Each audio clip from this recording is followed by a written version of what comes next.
भक्ति का प्रत्येक सोपान बड़ा मंगलमय है। उसमें कोई छोटा है बड़ा है ये भी नहीं कह सकते, क्योंकि उसमें हर दर्शन में हर क्षण कोई न कोई नवीन परमात्मा के भाव चिंतन के राज्य में विचरण करने के कारण सुखद अनुभूति होती है, और वो सुखद अनुभूति जगत की वैषयिक अनुभूति से बिल्कुल भिन्न होती है। जगत की वैषयिक अनुभूति मानव को कुछ काल के बाद अपने मन में ही घृणा का स्वरूप दे देती है। उसमें से कई बार निराशा भी व्यक्ति को प्राप्त होती है, लेकिन भक्ति के क्षेत्र में चलने वाला व्यक्ति, चाहे वो प्रथम साधक हो और चाहे वो अंतिम साधक हो, चाहे उसने अभी केवल श्रवण करना प्रारंभ किया हो और चाहे वो आत्मनिवेदन में पहुंच गया हो, उसकी अनुभूतियां निरंतर परम सुखद परमात्मा की ओर ही होती हैं। लेकिन जब कभी वो आत्मनिवेदन के साम्राज्य में पहुंच जाता है, तब उसको लगता है कि जो प्राप्तव्य था वो बहुत निकट आ गया है। एकात्मता का अनुभव करने लगता है, तदाकार हो जाता है, और जब सब कुछ परमात्मा को निवेदित हो जाता है तब अपना रहता ही क्या है। जब तक अपना रहता है तभी तो पीड़ा है, और जब परमात्मा को हो गया तो पीड़ा कैसी। और यदि पीड़ा होगी भी तो आप निश्चित मानिए फिर वो भगवान की ही पीड़ा होगी, और उस वेदना का अनुभव व्यक्ति भी करेगा और व्यक्ति का आराध्य भी करेगा। यदि ऐसा ना होता तो एक दिन विचार करने लगा कि मीरा को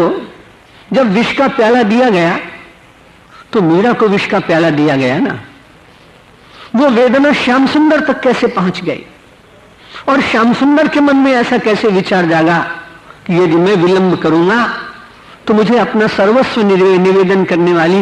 मीरा, जो रात दिन मेरा गुणगान गाते गाते आत्मनिवेदन की स्थिति में पहुंच गई है, यदि ये नहीं रहेगी तो भक्ति का संदेश कौन देगा। भगवान तो केवल उन लोगों के हृदय में उतरते हैं जिन्होंने पूरी तरह से अपने को वासना मुक्त करने का यत्न किया। लेकिन विश्व के बीच में वासना मुक्त कराने के लिए विचरण करने वाला तो कोई परमात्मा का दास सेवक भक्त, कोई एक तारा लेकर गाता है तो कोई रामायण लेकर गाता है, तो कपड़ा बुनते बुनते जुलाहा बनकर कबीर की तरह से उलट बांसियां कहता है, तो कभी कोई भगवान आदि शंकराचार्य की तरह से निरंतर परिभ्रमण करते हुए संसार की असारता का बारंबार संदेश देते हुए व्यक्ति को जीव और ब्रह्म की एकता का संदेश देकर अपना सब कुछ परमेश्वर को समर्पित कर देने का संदेश देता है। कोई चैतन्य महाप्रभु सड़कों पर उछल उछल कर, देहाध्यास को भूलकर,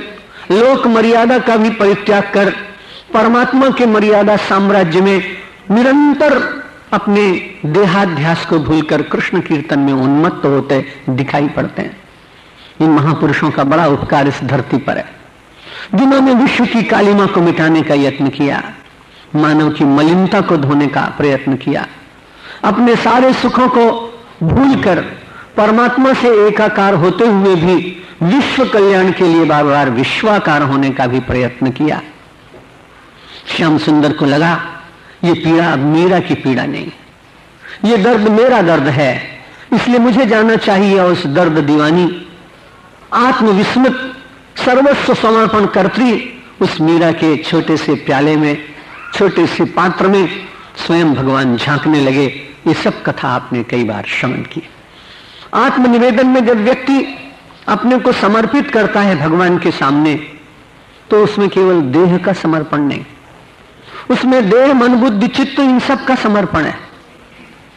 इंद्रियों के द्वारा चलने वाला व्यवहार भी धीरे धीरे समर्पित होता है, और उसको ऐसा लगने लगता है कि यह जो व्यवहार मैं कर रहा हूं, जिसने अपना सब कुछ समर्पित कर दिया हो, उस व्यक्ति को अपनी दृष्टि से विचार करके कुछ व्यवहार करने का अधिकार है कि नहीं, ऐसा भी एक चिंतन उस आत्मनिवेदन करने वाले भक्त के भीतर अपने आप जागता है।